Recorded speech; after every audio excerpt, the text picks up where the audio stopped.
She once made the whole world hold its breath with a single-leg cross.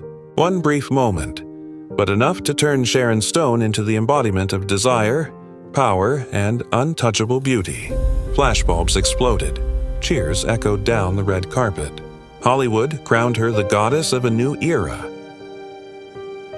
But just a few years later, that light went out. In the silent bathroom, Sharon collapsed, blood slowly seeping from her brain, her chance of survival dropping below 5%. For 9 long days under the cold white lights, there were no cameras, no familiar faces from the heart of the film industry. No colleagues, no directors, no one.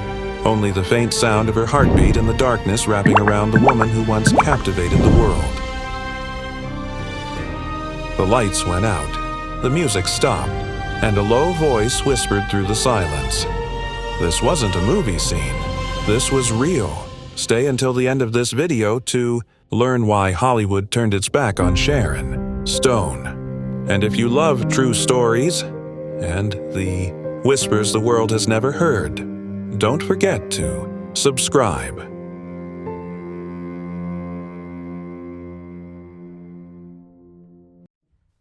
Sharon Stone was born in 1958 in Meadville, Pennsylvania, a small town surrounded by quiet fields, where winter painted the skies white and factory whistles echoed each morning. Her father was a factory worker, her mother a strict homemaker, and inside their small house, everything was ruled by discipline. But Sharon was different. Her golden hair, bright eyes, and rare intelligence earned her the nickname the Blonde Einstein.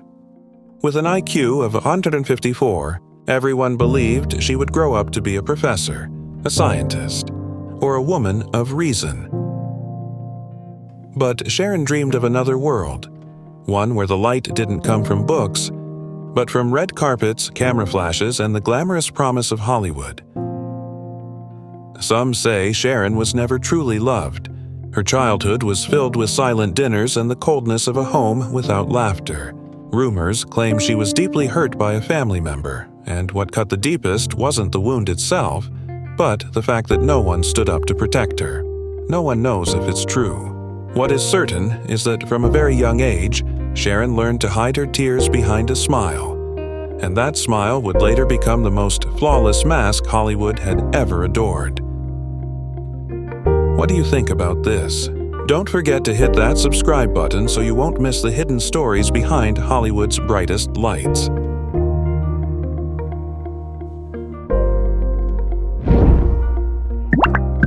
At 17, Sharon Stone signed up for a state beauty pageant, just because her friends dared her to try. No one expected the blonde girl from a small Pennsylvania town to win. A few months later, she received an offer from Ford Models, one of the most prestigious modeling agencies in New York. The city opened up before Sharon like a whole new universe. Neon lights, photo shoots, famous faces. She quickly became a familiar name in advertising campaigns, but after every shoot, she felt a growing emptiness. "I wasn't born to stand still in front of a camera," she once said. "I want to live inside the story." So, in the late 1970s, she took a leap into acting, a risky path where every minor role was a gamble. In those early years, Sharon appeared on screen for just a few seconds at a time, sometimes without a single line, sometimes with her name even misspelled in the credits. But she never gave up. There's a story that early in her career, Sharon once turned down a private invitation from a powerful director, and the promising role disappeared after a single phone call. No one can say for sure if it's true, but in Hollywood, the whisper remains.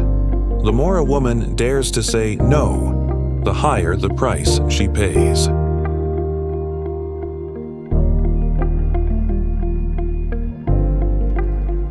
In 1992, Basic Instinct premiered and shocked the world.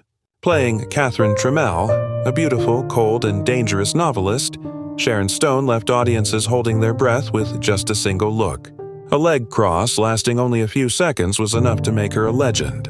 All of Hollywood was stunned by her presence. Intelligent, seductive, and terrifying all at once. From an unknown actress, Sharon became a global sex symbol. the woman who made cameras flash non-stop whenever she appeared.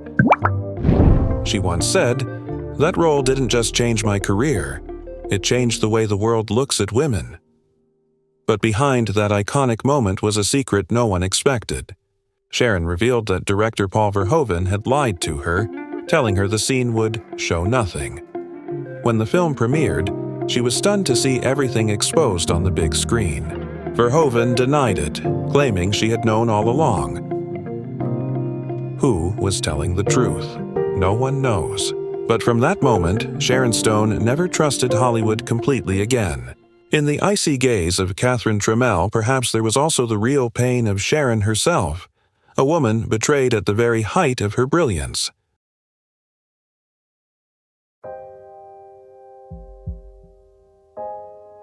After Basic Instinct, Sharon Stone's name became a symbol of an era.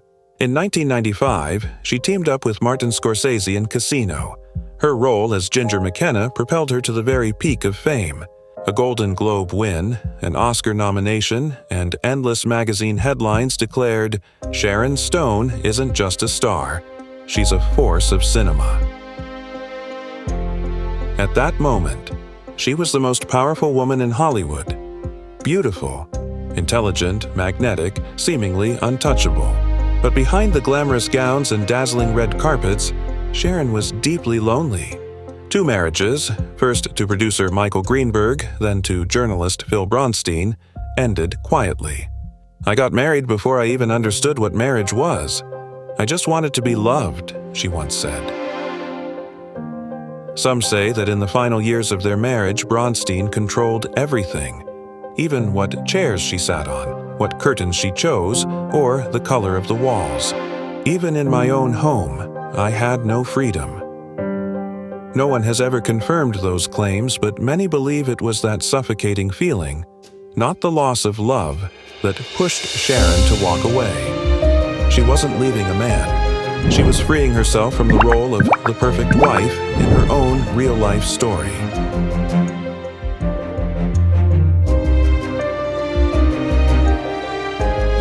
After the collapse of her marriage, Sharon Stone lost custody of her son, Rowan. The child, she once said, was the only part of me that made me feel worthy. The court's decision cut through her heart like a blade. She later confessed, "It was death while I was still alive." But the tragedy didn't end there. In 2001, at the height of her fame, Sharon suddenly collapsed in her bathroom. Brain hemorrhage, a burst blood vessel, 9 days in a coma, less than a 5% chance of survival. When she finally woke up, she couldn't remember words, couldn't read, and couldn't walk. Everything, language, emotion, even her sense of self-worth, had to be relearned like a child starting over. The house, once lit by flashbulbs, now echoed only with the steady beeping of heart monitors and the cold glare of white hospital lights. Many have said that during that entire time, there were no calls, no flowers, no messages from colleagues. Hollywood, the place that once worshipped her, stayed silent.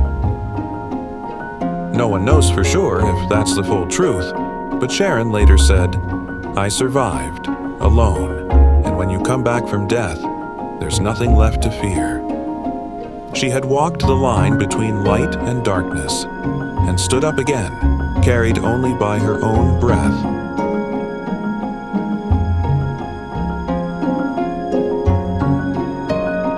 When Sharon Stone opened her eyes after a long coma, the world she once ruled had changed. No films, no contracts, no red carpets. Hollywood, the place that had once worshipped her like a goddess, now turned its back with icy indifference. But Sharon didn't return to seek revenge. She came back to live authentically. She chose peace over noise, morning light over stage lights. She adopted 2 more boys, Laird and Quinn, and turned her Beverly Hills home into a warm, laughter-filled space, something she herself never had as a child. When not with her sons, Sharon painted. Her vibrant, emotional works seemed to carry pieces of her healing with every brushstroke. She auctioned them off, donating all the proceeds to charity. She also wrote The Beauty of Living Twice. sharing the story of a woman who died and was reborn, not on screen, but in real life. Some say Sharon was quietly blacklisted after speaking out against sexism in Hollywood. No one has ever confirmed it, but it's hard to ignore the fact that for nearly a decade, she disappeared from major films. Perhaps it wasn't just the silence of the industry, but the necessary quiet for Sharon Stone's second rebirth.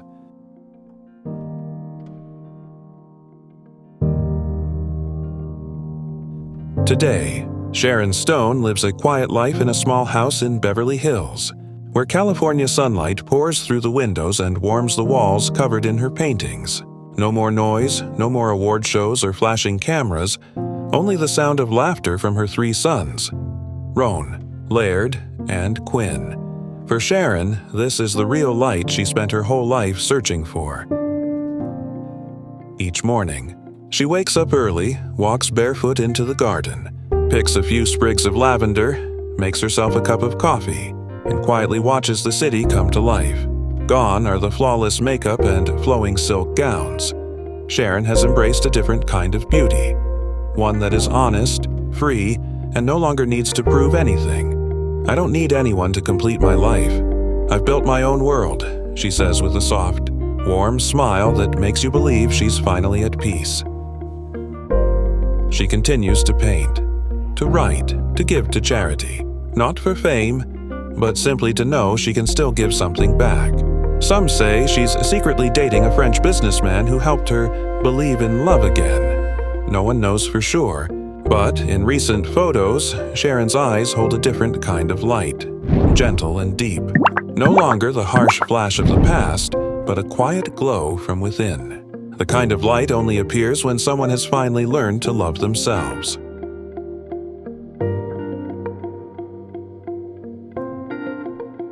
From a poor girl growing up among the fields of Pennsylvania, Sharon Stone walked a long and extraordinary road. From an unknown model to a global star who once made the world bow its head. She was betrayed, she fell, and she was abandoned by the very place she helped define, Hollywood. But instead of holding on to bitterness, Sharon chose forgiveness.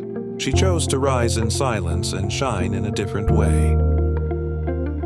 Today, she still paints, donating all the proceeds from her art to charity. And she appears at events advocating for women's freedom in the film industry. She is no longer the sex symbol, draped in glittering gowns. Sharon Stone today is the proud survivor of her generation, a symbol of strength, rebirth, and the beauty of a woman who no longer needs to be worshipped, only to live as her truest self. In a world where fame is often bought with silence, Sharon Stone once dared to say no. She didn't just stand up to a director. She stood up to an entire system that expected beautiful women to be obedient. Maybe that's why Hollywood no longer had a place for her. But it's also why she became the voice of millions of other women. They saw themselves in Sharon, hurt, resilient, and brave enough to live authentically. She once said, "I wasn't destroyed by Hollywood. I just refused to become its product."